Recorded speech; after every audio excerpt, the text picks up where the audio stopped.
Several more cruise lines have closed up shop since yesterday's episode, and new health policies causing some confusion in the cruising community. Many cruise lines implementing a policy banning the chronically ill and requiring a doctor's note for cruisers over 70 years old. The interesting thing is, you could get by those regulations. In today's episode, we're going to look at all the updates and ask the question, is it okay to lie to cruise?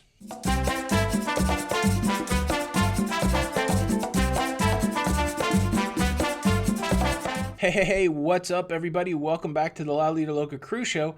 I'm your host, Tony. Thanks for stopping by. If you enjoy cruising content like getting those daily cruise updates, please consider subscribing with the notification bell on. That way you don't miss out on any of the episodes.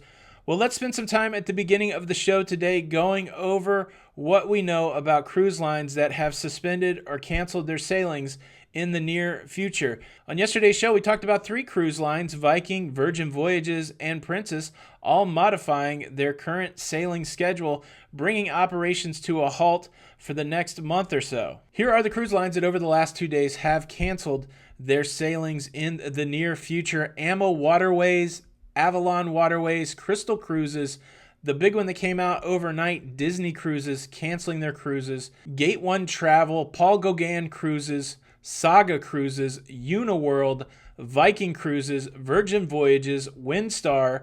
Of course, we know Princess. As I mentioned in yesterday's show, this is not just about cruising, and there continues to be events on land that are being canceled or rescheduled on a daily basis. Here are a list of events happening that have been rescheduled, canceled, or moved in the near future. Coachella and Stagecoach, South by Southwest, the Ultra Music Festival, and the Tin Pan South Songwriting Festival. Many major recording artists moving around their tours, canceling their tours, affected Pearl Jam, Avril Lavigne, Green Day, Blake Shelton, K-pop. In yesterday's show, we talked about the NBA canceling their season, also canceling their season, the PGA Golf Tour, the NHL, Major League Baseball, Major League Soccer, U.S. Soccer, the Boston Marathon has been postponed, and no March Madness this year. The NCAA basketball tournament, men and women's Division I basketball, canceled for 2020. And also, since last episode, the happiest place on earth, Disney World, making the announcements that they will be closed, along with Disneyland, other Disney properties in the United States, and also Universal Studios.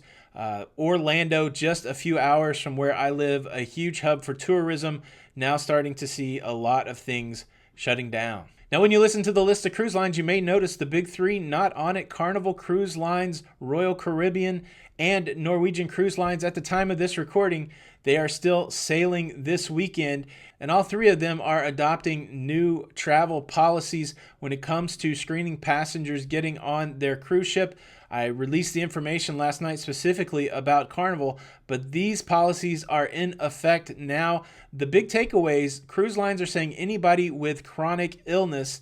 Example of this would be diabetes. There are many people out there dealing with diabetes, but if you have it, if this is a chronic illness in your life, the cruise line, they're going to want to know it, and they're prohibiting people, regardless of the age, with chronic illness from traveling, along with people that have recently been hospitalized and a variety of other conditions. And then significantly, if you are 70 years of age, regardless of your health, you need to have a note from your doctor. You need to have a okay to sail letter from your doctor before you can sail. That is in effect currently. Now, the second part of the show, I do want to talk about this idea of chronic illness and some of the opportunities it opens up in this situation. When it comes to chronic illness, the cruise lines are asking you to self-identify. You will receive at embarkation a piece of paper that asks you questions like, do you have chronic illness?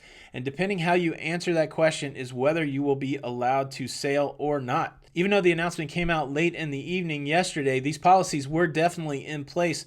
There was a commenter on yesterday's show that relayed the story of their experience trying to board a Carnival cruise ship yesterday in Charleston, South Carolina.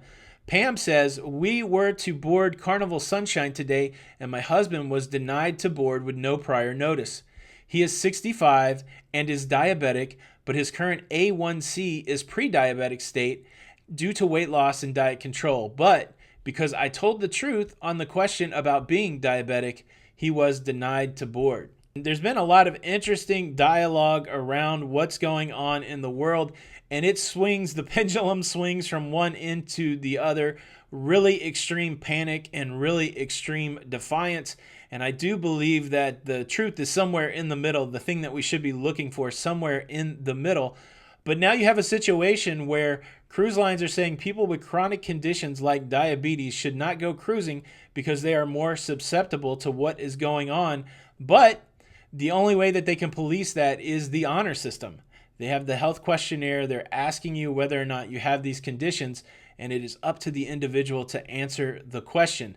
My opinion on this is pretty straightforward. If you have these pre-existing conditions, please be honest on the health questionnaire. Don't put yourself at risk. Don't put others at risk by going on a cruise when they're telling you not to go on a cruise. I know there's something in us that wants to rebel and not conform. I get that. But this is definitely one of those situations where you should follow the advice of the people that are committed to take care of you. These cruise lines that are staying open, they're creating a situation where they're saying, hey, it's still safe for you to cruise if you follow these guidelines. So your part in that is to honor that by telling the truth. And so if you're somebody with a pre-existing medical condition, they do have good refund policy, good future cruise credit policy, very incentivized.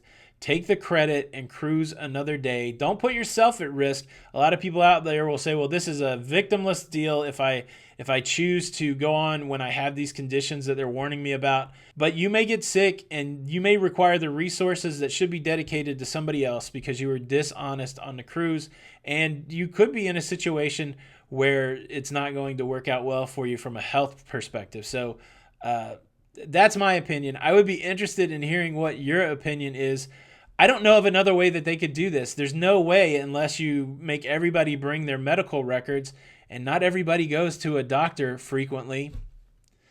There's no way that you're going to be able to parse out who has these chronic conditions unless they tell you. And honestly, just me reading the tea leaves, this is me speculating my opinion. I would not be surprised if these are the last cruises to go out in the month of March. You saw the list grow from 3 to many from yesterday to today, and I feel like it's only a matter of time until this becomes the reality for cruising. I hate it. I want cruising to be good. I want it to be viable. But I think the whole world right now is getting ready to take a big reset and have a few weeks down to see what happens in regards to this situation. But that's just my opinion. I would love to hear yours down in the comment. Do you think people will be jumping on the cruise ship and not being honest on their health questionnaire? Is it worth the risk? Why would you do it? My poor cruise life. It's having a hard time. Thanks so much for stopping by. I hope you enjoyed the show. Please show your support by hitting the like button. Check out another one of our episodes. Again, my name's Tony, and until the next time, we'll see you on the Lido. Bye.